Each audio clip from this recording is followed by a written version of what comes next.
Still fucking with you. Still waters run deep. Guess who's back? It's summer, yeah. Fresh out of jail and I'm looking for a come up. Yeah. Oh, can't you tell I'm rapping for the gangsters and thugs all around the world. I'm still in the streets with the Lolos, girl. It's still blue flame, nigga. AK, nigga. City with no pity, you know we go dumb, nigga. I had to pay homage to my OGs. Shout out Compton, but this Long Beach. I keep hearing that I was asleep. Like a giant, I rose to my feet, and I'm world class racking. Man, these niggas won't smoke, I get the tacked in, and I'm reckless. I throw bullets like right. Check me out. And I don't trust a bitch cause they shady. Still smoking Snoop Dogg leaves. Khaki still cuff with the crease, It's nigga. summer, yeah. Fresh out of jail and I'm looking for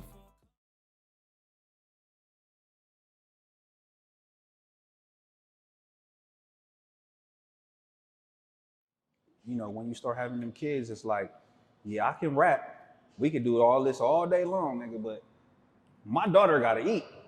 And I gotta go pick her up at 6. So you got about 30 more minutes of my time. You know what I'm saying? So that's when I had started seeing like, I don't wanna battle rap no more. I don't wanna do that type of music no more. I wanna make records and then go take care of my responsibilities. And you know, I was doing that, but it was days that I still was selfish, you know what I'm saying? So it is what it is. So on the outside looking in, you know, even those times where you felt like you had to step away because of your obligations, who do you feel like was running the battle rap scene in the 90s at that time I mean, out of Long Beach? to keep it real, it was hit. It was hit. It was hit, and it was Tech. Like Tech, Perfect, Big Crunch. That was who am I missing? I'm missing somebody else. Dang, I hope I don't forget none of them. Because they are my boys too. Like today, like we all older now, so like, you know what I'm saying? Those my boys too, man. Perfect, Pac-10, you know what I'm saying? Like those were dynamic. And then, you know, but really though, Hit has always been like the leader. He's like the ringleader. You know what I'm saying? Like that's what drew me to him originally, is because not only is he's smart, you know what I'm saying? Like this is a smart dude we're talking about. His ideas was always outside of the box, but the things that he would see down the future was always like, okay, this dude, he got a plan. And even in like this documentary today, right? Anybody could have done this. You get what I'm saying? Right. Like anybody could have made this happen, but it was him. Does that make sense? Like, you know what I'm saying? Like he's seen we're missing something.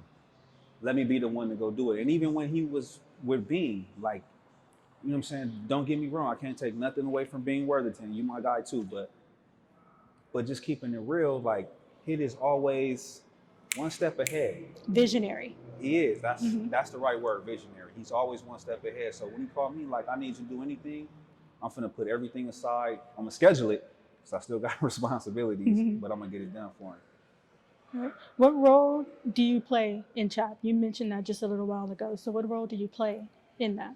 In C.H.A.P? Yes. It's hard to say. Like, I'm a ringleader too. You know what I'm saying? In the C.H.A.P,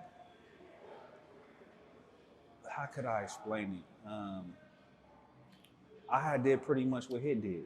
You know what I mean? Like, I said, okay, he went and got Bean, he went and got GB, he went and got E-Money, he went and got Gangsta E.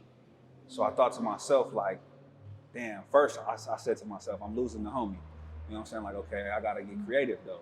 I'm like, well, what will Hit do? You know what I'm saying? And I'm like, oh shit, he would start some shit, right? So I went and found some other people in Long Beach that were also creative, great rappers, and most liked by the females. Like, that's how I looked at my situation. Like, I gotta go find dudes that I know females love rocking with, because then we won't have no problem with selling out and all this extra stuff. And so that was my concept. And then in creating the C.H.A.P, I had flew to New York, And I came back, and the guy that I brought back with me, we ended up buying this spot in the Wilshire Grand. Mm-hmm. And from there it was on. So like I'm in the streets. Disclaimer, do not sell drugs, right? Okay, I just want to say that. But in my era, like the drug dealer ran the labels.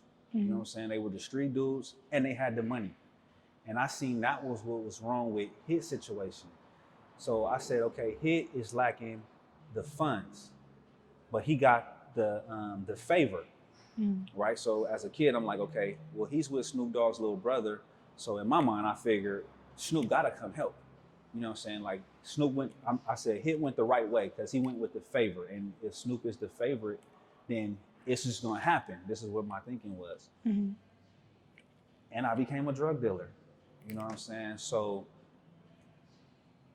I did everything that H.I.T was doing, if not more, because I was able to pay for things. And then when you become a drug dealer, you notice like other people who's running businesses, they might not say they're into something illegal, but you start meeting people that's, you're like, oh, wait, I didn't know you did that, but that helped me into another door and stuff like that. So we were just as big as them, you know what I mean? If not bigger, because of those power plays and meeting the right people. And unfortunately, I wanted to be a drug lord at the time. And I was just like, I'm going where it's at, you know what I'm saying? And most rappers can't say that. Like a lot of my early music, I glorified like street life. And that was cool when you're young, but when you grow up, you're like, damn, that's not my legacy. You know what I'm saying? Like that don't define where I'm at today. You know what I'm saying? So some of it I'm ashamed I even did. You know what I'm saying? I sold some drugs to some people I'm ashamed that I even sold it to. You know what I'm saying? Today. You know what I'm saying? Then I was just looking at it like, we gotta eat. And I was a big dude too, real big. So I'm like, I'm gonna eat good. You know what I'm saying? And but just saying to say, man, I probably messed up some lives. You know what I'm saying? I know for a fact I messed up some lives, and I definitely messed up a few women that I had to look back at when I seen them at court when I was fighting my case. And I was like, damn, there goes such and such I had sold work to, and she in there with her family and her family crying. And I'm like, wow, like, Gave you a different perspective. I'm probably the reason why, you know what I'm saying? So all of that, it plays a part. It plays a part in your life.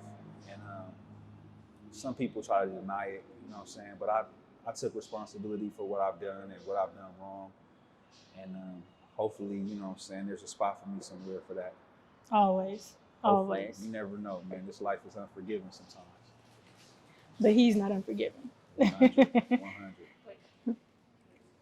How would you describe your style of battle rap? When I was battle rapping, I would probably be like a KRS-One mixed with a little DMX, mixed with a little bit of Jay-Z, I would say. Okay. Like I had all of that going on with me because my voice, my vocal tone was so bright. It reminded people of Jay-Z, but like I was a real heavy Tupac fan, and Pac wasn't a battle rapper. He was like a storyteller. So I ended up having some of that in there too. But when it just came to having to get in there and go against or try to tear somebody up, that's what I always thought. I always brought the KRS-One out of me because he project very well. He was always smart about the stuff that he say. Like sometimes my battle raps went over people's heads because they was like, what is he talking about? You know what I'm saying? Like, wait, I don't even get it. And then they'll come back like, oh man, that line. I'm like, yeah, you get it now. It's 2 weeks later. Okay. You know what I mean? But when you battle rapping, it's about right now. So I should be going after your shoes and your shirt and your holes and your socks, or, you know what I'm saying? But sometimes I didn't. I always thought bigger, you know what I'm saying? And I still think big to this day. Like, I can't help it. Like, I just think big. I've always done that. I've always thought big. Like, that's just been me. I never had nothing. So when you don't have nothing, one, you thinking outside of the box. You know what I'm saying? You got to think outside of the box, but small things don't correlate. You know what I'm saying? Like, you always thinking the biggest we can go, because if I'm gonna do it, why do it small? Why do it halfway? We might as well just go straight to the top. You know what I'm saying? We might as well start at the top, because we know what it's like down here. And I think that's a lot what's wrong with artists today. Like, you know, these are they're baby, you know what I'm saying, spoiled little kids. And at the end of the day, like, you know, you playing with your life. Well, I'm somebody who couldn't play with my life. You know what I'm saying? Like, I had to go get it, like, from a little kid. So I don't got time to play. You know what I'm saying? And I think that's what's wrong with hip hop today. Like, battle rap is dead because somebody pull out their gun and shoot you. You know what I'm saying? That's the hard facts of today. Unless it's on the stage. You know what I'm saying? But if it's in the streets, it can go reckless, like 0 to 100 real quick. No, that's what I was gonna ask. What do you feel is the biggest difference between battle rap in the 90s and battle rap today? Well, one, it's something I tell every artist now. I say, you got every opportunity to get to where you want to be. Like, you got a telephone that's not only a telephone, it's a computer, it's a scheduler, time, calendar, it's a 4K camera. When I was growing up, we hadn't have none of this. I can put my lyrics in it and save it for tomorrow. You know what I mean? When I was growing up, like, I had to remember telephone numbers. You know what I'm saying? Like, you had to have a full Rolodex of numbers that you can remember. Like, oh, this such and such number, and don't be like on some player shit, because I gotta have all my girlfriend's numbers saved in my brain. You know what I mean? And I can't call the wrong one. So back then it was different. Like, kids today, they don't have to battle rap, if that makes any sense. Like, we had to battle rap because we had to prove a point. Like, we want the city to talk about us, and how are they gonna do that? Well, he went against such and such and he beat him. You know what I mean? So now you can get clout, you know what I'm saying? In my era, that's what it was. Today, it's like, I could turn on the camera and I don't need nobody in here. If I do the right raps and get the right people engaged, tomorrow I could be viral. You know what I mean? So there's really no need for it. I'm happy for people who still keep it alive, though. You know what I mean? Because it's just like everything else, like a rotary telephone. You know, you had to press the numbers, and then it went to press the numbers, and then it went from a big old block that you had on, and now it's just like, you know what I'm saying? The same thing is happening to hip hop. It's basically watered down. We don't own the culture no more. You know what I'm saying? Like, the hard facts is we don't own the culture. So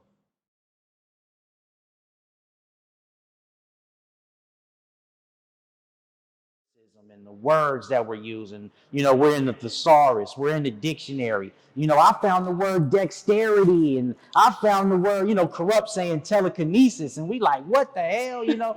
And so that's what really separated dynamic. I think our vocabulary and the words we were using as far as lyricists is what really separated.